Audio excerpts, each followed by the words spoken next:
What's up, Commanders? Hello, I'm Benny Westside, and Today, we're doing a crash course for Spider Slayer. Spider Slayer. I want to take a look at his abilities, What's up, Commander? T4 upgrades, I don't know which gear, one I want to do. Should I do it? Should I and not? ISO class.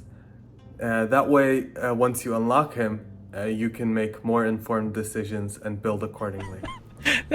To start off, let's look at his abilities. I'm going to start with his passive, which is usually what I look at in characters. Exterminator in Chief. He's going to apply offense up to self and all sinister allies. If there are any Spider-Verse enemies, he's going to gain 1 ability energy. This is going to be important later. On self or ally crit, he's going to clear all vulnerable from himself. And then he's going to give the damage Spider and Slayer. armor to the team, 20% each. The T4 upgrade on this is in Crucible. When he or any sinister ally has offense up, he himself is going to gain 100% accuracy. It's not for all of them, it's just for himself. Honestly, I think this is an okay ability upgrade. If it had been Blanket and given 100% accuracy to his team, I would have said sure, go for it. This is very valuable. But I think just for him, it's good. But I wouldn't say it's a necessity for the team. So you can probably save that one for later. Okay, let's look at his special, which most of the time is going to be his first attack. Bugle Blaster. This is on a 4-turn cooldown. Attack all enemies for 250 piercing, plus flip, offense up, evade, and speed up. If there are any Spider-Verse enemies, he's gonna attack for 300 instead. The T4 upgrade gives 50% piercing to all enemies, and then gives defense up and deflect to self and all villain allies.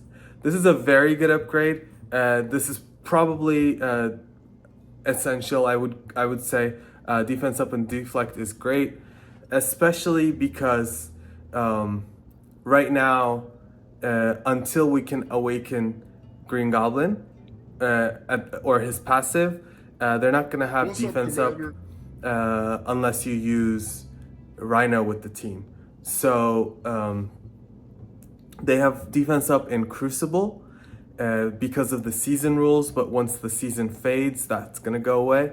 And then one nice thing is Spider Slayer is one of the slower ones, so by the time he goes and uses this ability to put up defense ups, they will have used their spawn defense ups from the season rule. So this is solid, and I would say this is a good upgrade.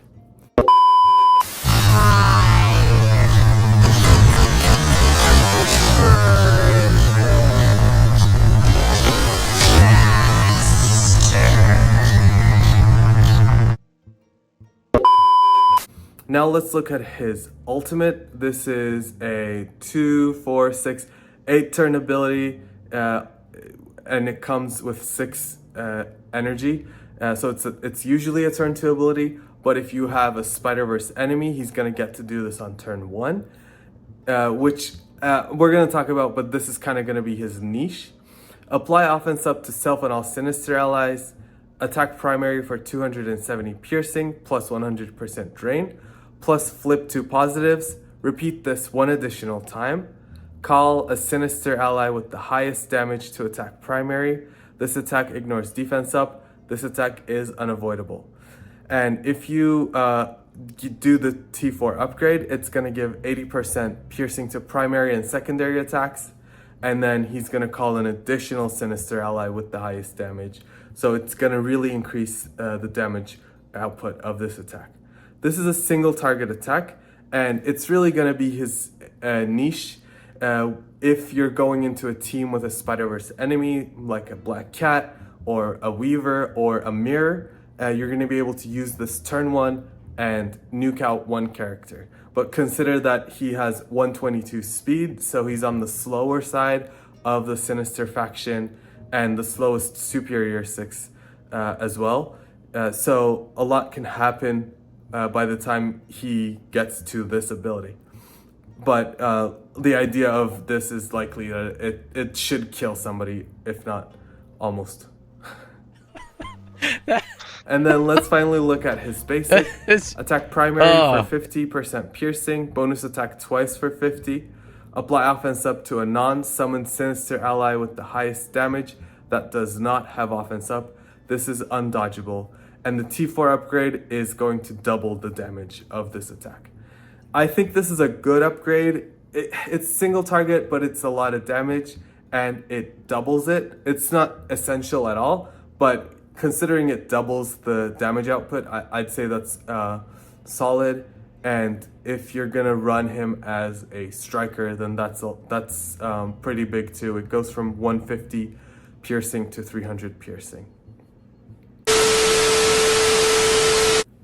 Okay, now let's talk about his ISOs. His special is an AoE, but his basic and ultimate are multi-hit single target attacks.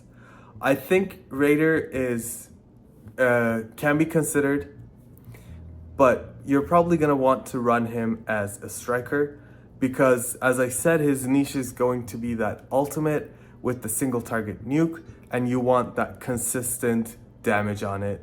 I can see Raider being a choice for him, but my recommendation would be striker.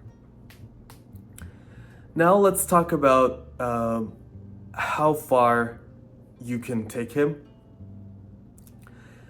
I'll be honest with you, I'm going to bench him unless or until we see that he is required, like that lightning in a bottle character that is needed for something specific. I don't think he brings all that much. Virtually useless.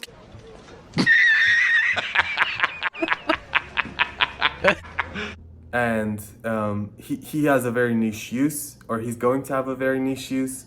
The 20% damage bump to the team and offense up spawn are nice, but Shocker also does this. So I don't think he is... in fact, Shocker does 25% damage bump. So I don't think he's a super important character. I think Vulture and Mysterio are way more important, and even in Crucible, I don't really think Spider Slayer is gonna make my top 5 most of the time out of the Sinister faction.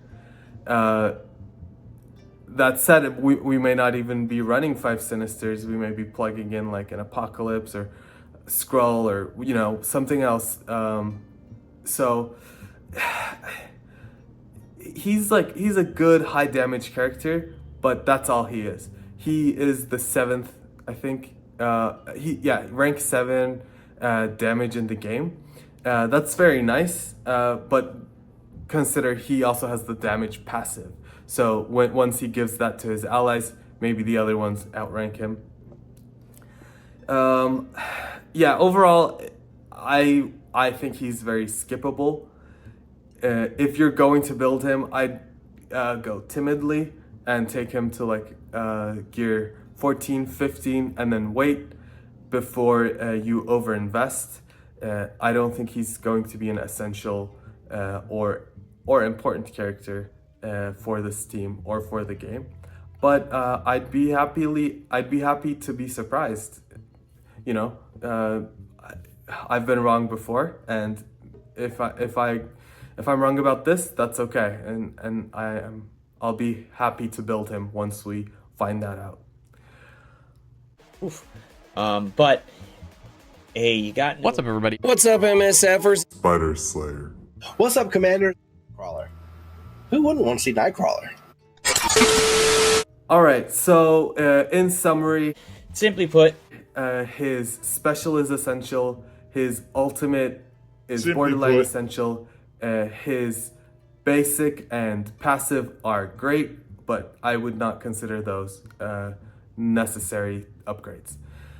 His ISO class, my recommendation is going to be Striker, and in terms of building him, all of my prior points could be moot because I'm going to say you don't have to build him Spider Slayer. and just bench him. That's what I'm going to do in the foreseeable future. I had strings, but now I'm free. So you don't even know my real name. All right. Thank you for going through Spider Slayer's crash course with me. Let me know if you're going to buy him, if you're planning on building him. Are you excited for this? I think having J. Jonah in the game is pretty cool. I do wish his kit was a little more exciting, but I'm curious to hear your thoughts, and I'm looking forward to seeing you in the next one. It's, oh. Thank you. Bye-bye.